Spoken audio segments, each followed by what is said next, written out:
It's the 20th day of September 2023. Welcome to the morning bulletin here on GH1 TV. My name is Obed Gaglo. Here are the headlines.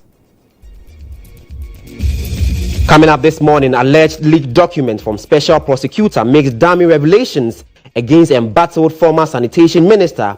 According to the document, the former minister hid her wealth by registering companies with aliases.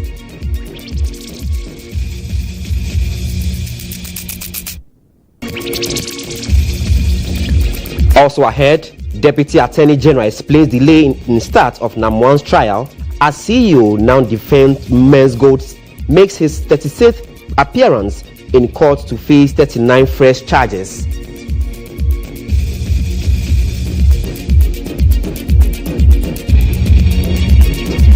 In politics, MPP and NDC working to outdo each other in the business of busing registrants to Accra Regional Limited Registration Center, as each spends over 5,000 cedis daily to convey people from their homes to register. And in business, economists urges government to focus on infrastructural development as Ghana maintains leading borrower from the IMF status. We have details of these and many other stories coming up shortly. Do stay with us.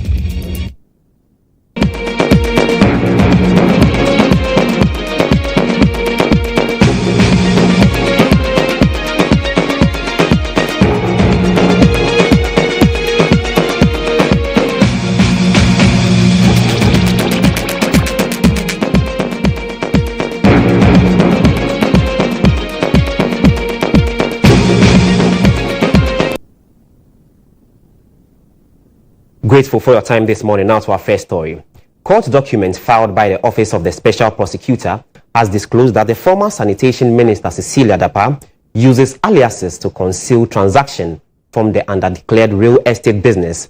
A document cited by GH1 News says a criminal intelligence suggests that the first respondent had unexplained large cash sums of money far above her income as the Minister of State, secreted and stashed up in her residence, and that her house helps had allegedly helped themselves to part of sums of money through the leadency.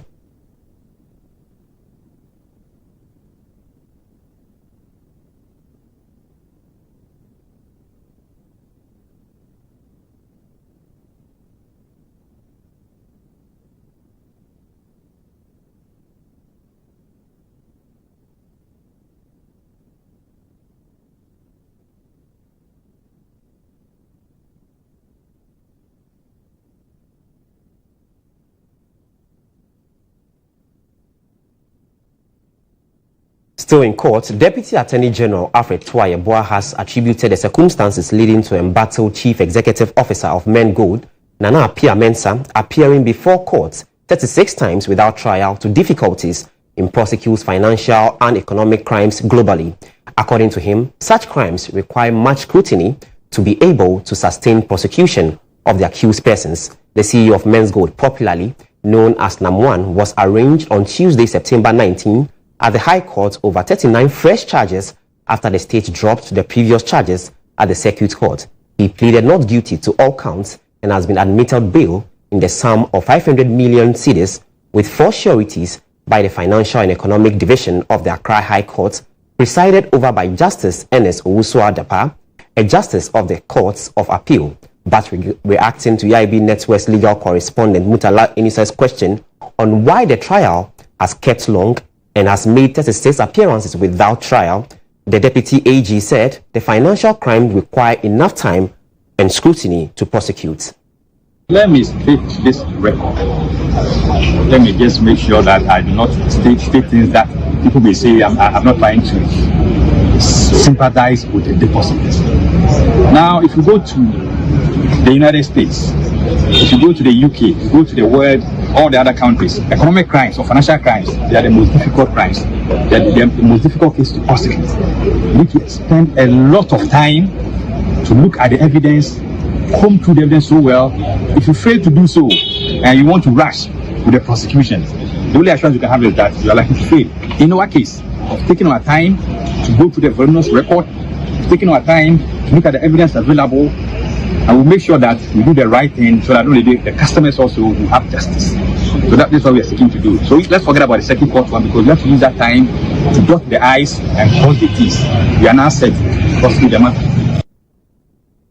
Away from the courts, in their quest to ensure they get as many people as possible to register in the limited voter registration exercise, political parties are resorting to busing them to the centers. This decision is, however, not coming without financial implications, as the two major political parties, that's the MPP and the NDC, are cashing up at least 5,000 cedis daily to carry their people to the registration centers to enable them register. My colleague Evelyn Araba Edu visited the Greater Accra Regional Office of the Electoral Commission and has filed this report. It is day 7 of the limited registration exercise here at the Greater Accra Regional Offices of the Electoral Commission, where 5 constituencies have been clustered. The centre has seen huge crowds since the exercise started, as the two leading political parties, thus the NPP and the NDC, have been trying to outdo each other in terms of getting people to go through the process. It has therefore become a normal daily event to see buses coming in with registrants to register. Akwesi Osei is the chairman of electoral area coordinators in the Ayawaso West constituency, and he tells us that over 1,000 people have been bused to the center to aid them go through the process. This, according to him, cost the party 5,000 cedis daily. We have to bus our people for them to come here at early morning. Sometimes it can be 12 a.m., 1 a.m., 2 a.m., and then up to for them to come and register. After finishing with them, then we take them back. The governing New Patriotic Party is not the only group busing people to register, as the opposition is also involved. Ayawaso West Wogon chairman of the New Democratic Congress NDC, Theophilus Kapo, disclosed that about 1,126 persons have been bussed in to register. Even with that, we have to feed them. The transportation involved, we have to arrange buses and be paying for the buses and feed the people breakfast and their lunch every day. If the registration is done in the police station, we are not going to bus anybody, we are not going to feed anybody, so there will not be any cost involved. Even people have to grant, we have to bus them, and we have to even pay them. We spend over 5,000 Ghana cedis a day. Busing people to the registration center comes with its challenges, which include waking up early to enable the registrants to get to the center on time. So far, the problem and the challenge that we are facing in this registration is that the time involved, we have to come and sleep here with people and form a queue 12 o'clock in a.m. and again bus people from their houses. We have to go around and pick people. Sometimes others can do, others may not be able to do. So at the end of the day, we give them numbers for them to come as early or anytime that they come. Then they come and then do their registration. Outside the registration premises are a fleet of cars which have transported people here and are waiting to take them back home.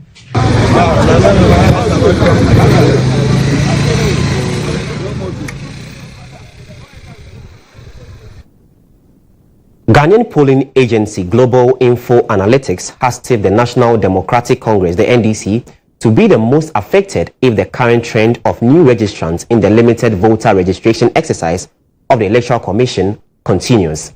According to the Electoral Commission, after 6 days into the exercise, reported capturing 180,000 new registrants onto the voter register. Executive Director for Global Info Analytics, Musa Dankwa, who justified this position with data, however, told GH1 News that he is not expecting the trend to put any party in panic mode. No, you see, if you look at voter register, they're not doing bad at all. It's about 5% of the national vote. And now they are doing slightly around 7%. So it's not bad in voter register to be precise. But if you look at Greater Accra is where the problem is. And currently, if you look at the polls, if the numbers go the way it's going to affect NDC much more than the MPP.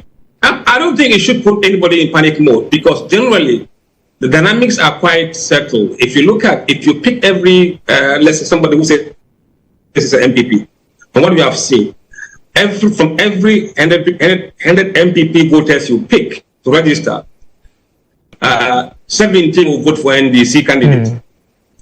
And for every 100 NDC person you pick, about 7 will vote for MP's candidate.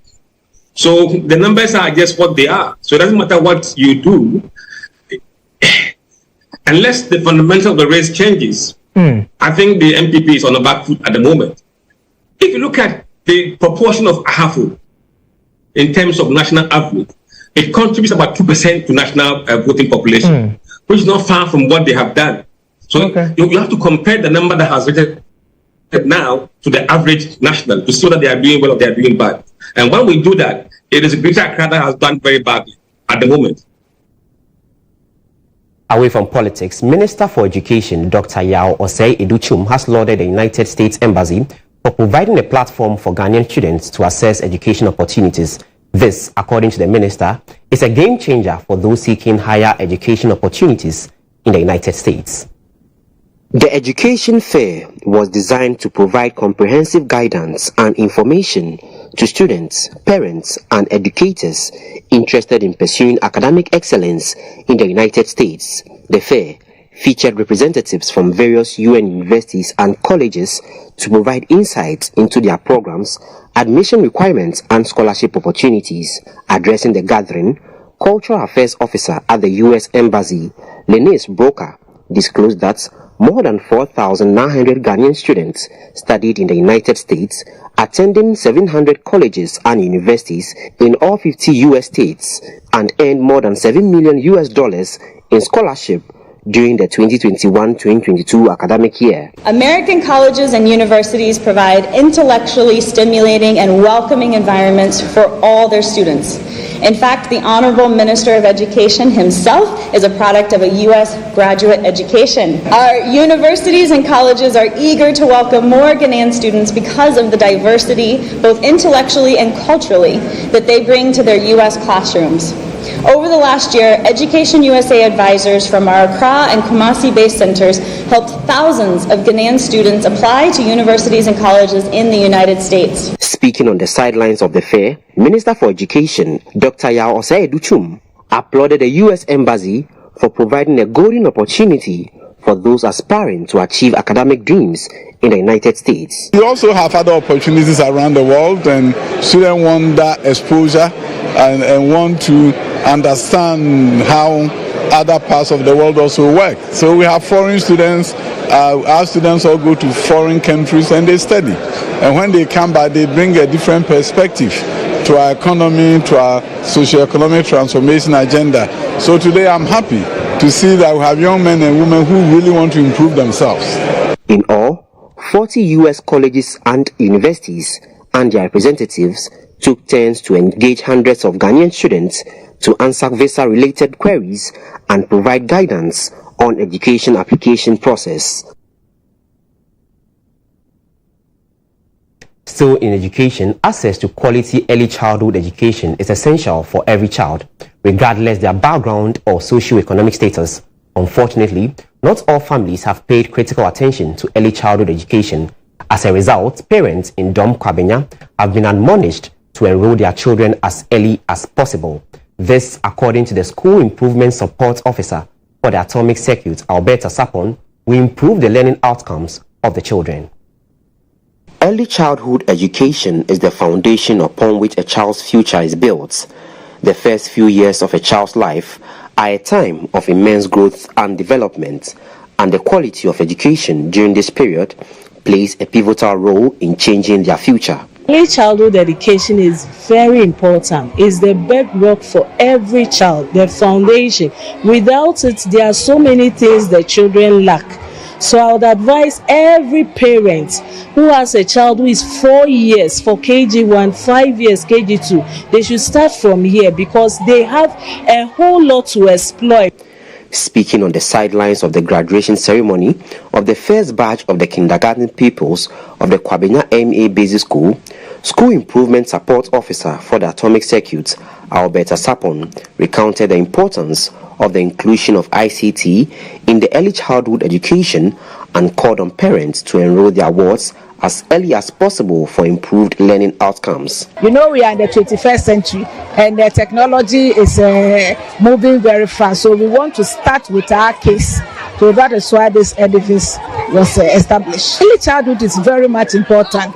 When you want to develop case, previously we don't have KG as part of the GES policy, but thinking through, realize that when you start with the case on time very early to develop them with digital literacy, it goes a long way to improve on the teaching and learning. For many of the parents who spoke to the news team, the decision to enroll their wards in the school has yielded results. First,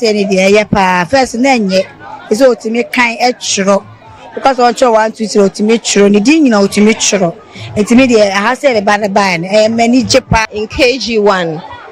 In fact, I would say they are doing really well, because at KG1 child my people can even read. In fact, it's a massive improvement I've seen.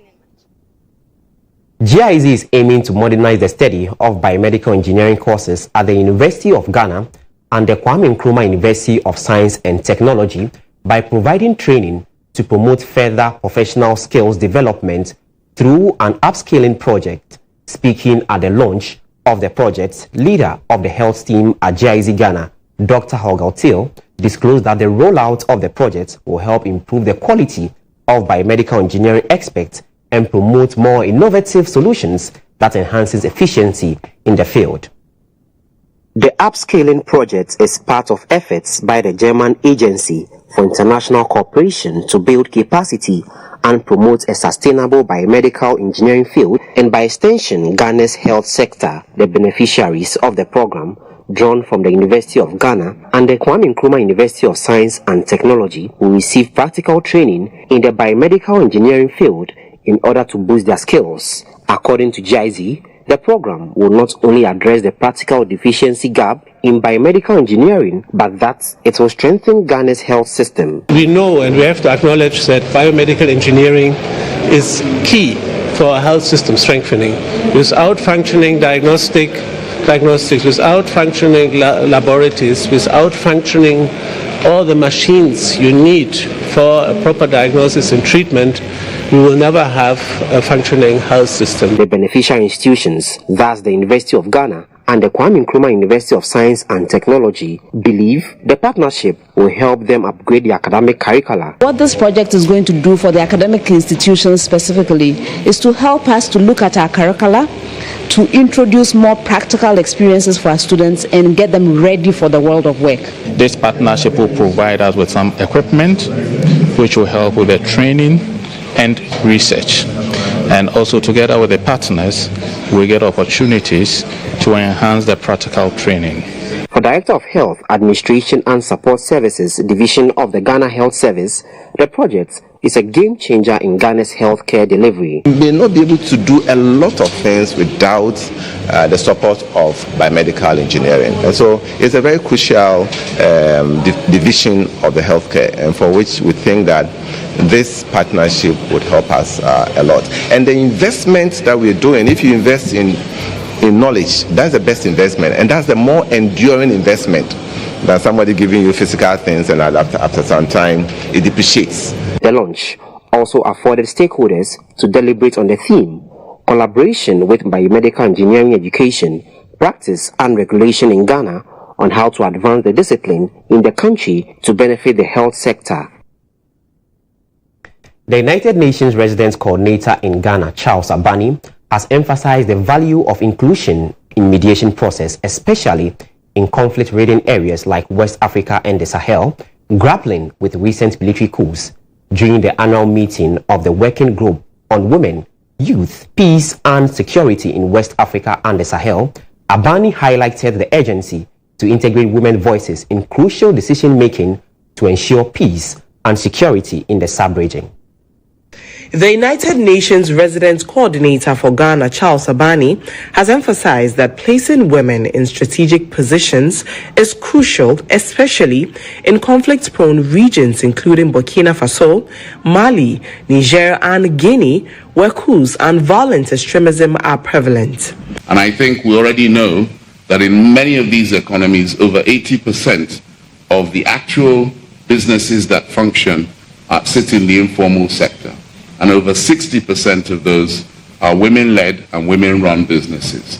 If women are playing such a significant contribution to the GDP of all the nations, then they must be included at a policy level and be act in an empowered way. And we know from previous conflicts that women have always played probably the strongest and most transformative role in preventing conflict, as well as the post-conflict reconstruction that takes place thereafter. The majority of military-led coups in Africa has led to economic crisis, loss of lives, and significant displacement of women and children. President of the Ghana chapter of the Working Groups on Women, Youth, Peace and Security, Theodora Anti, highlighted the substantial role women play in resolving these conflicts. You see a huge mediation team moving to Niger. There's no single woman in it. You see a huge mediation team moving to Mali. There's no single woman, no youth. When women participate in peacemaking processes, there is an over 20% chance that whatever resolution they make is sustainable, is attained, is achieved. 20%.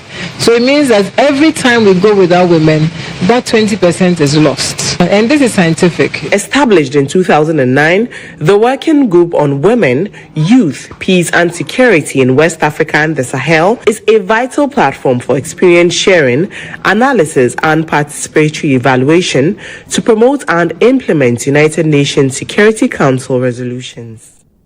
In business, Ghana is still International Monetary Fund's highest borrower, as Ghana's indebtedness to the fund shot up to 35.3% in the second quarter of 2023.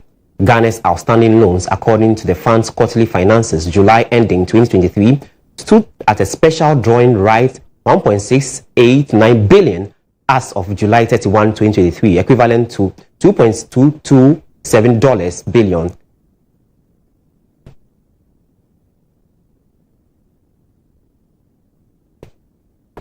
Let's go.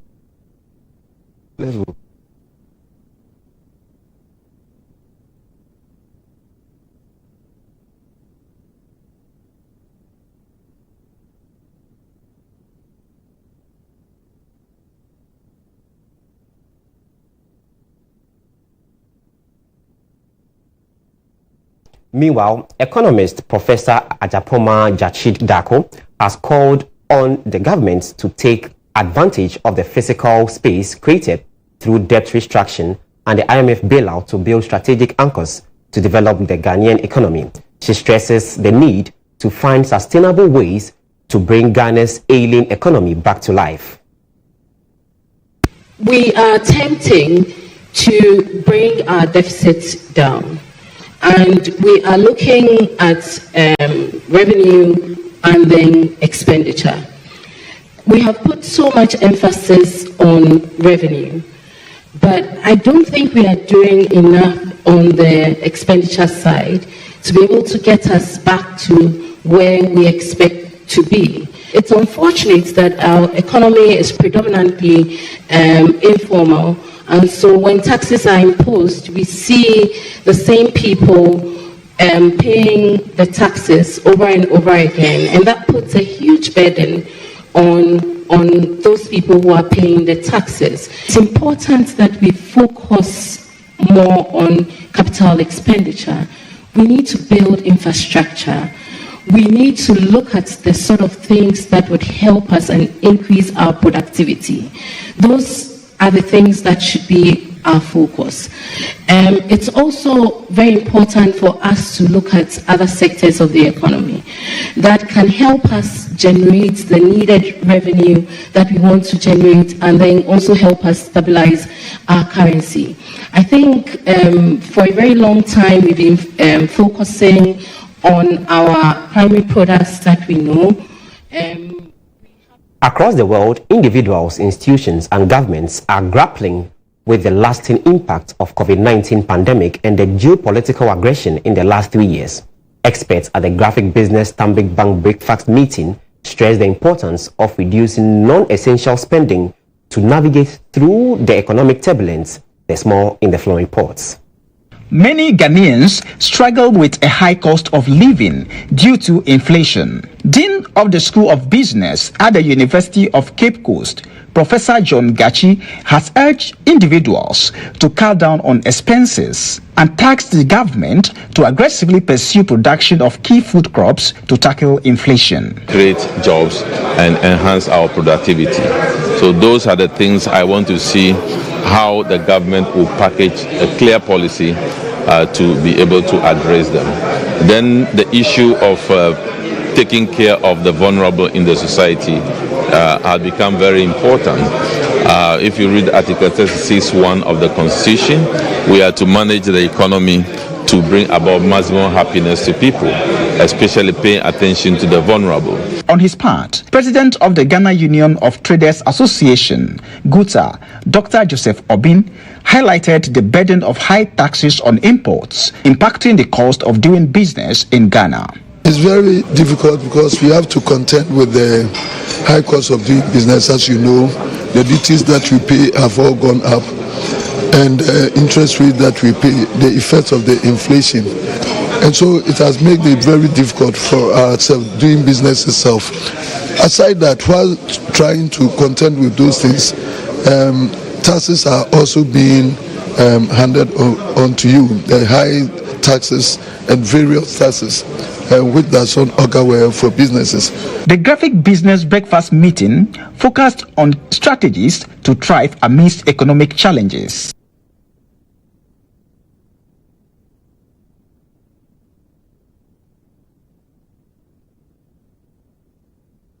In sports, head coach of the Black Queens, Nora Hoptel, says her team is up to task to face off with the She Amevubi from Rwanda in today's African Women's Cup of Nations qualifier in Kigali.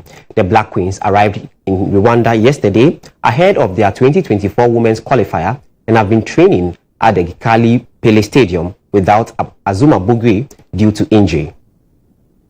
Kigali in the King's Palace Stadium, and we had a short preparation.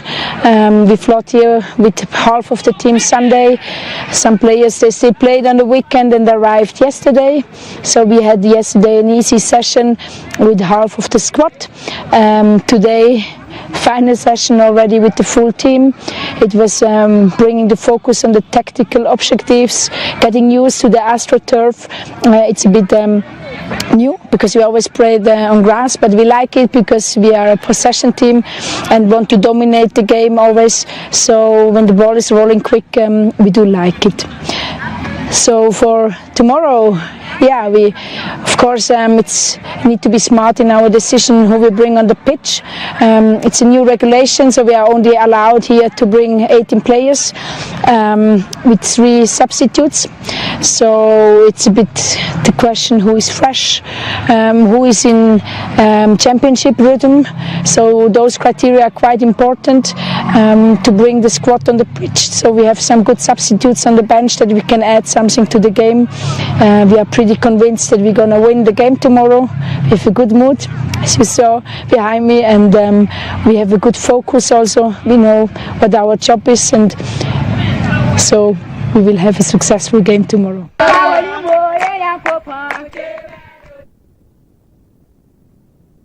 And we the Black Queens well in today's game. And this will wrap up this morning's bulletin. Grateful for your time.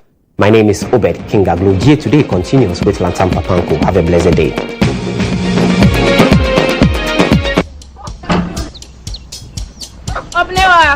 Mommy!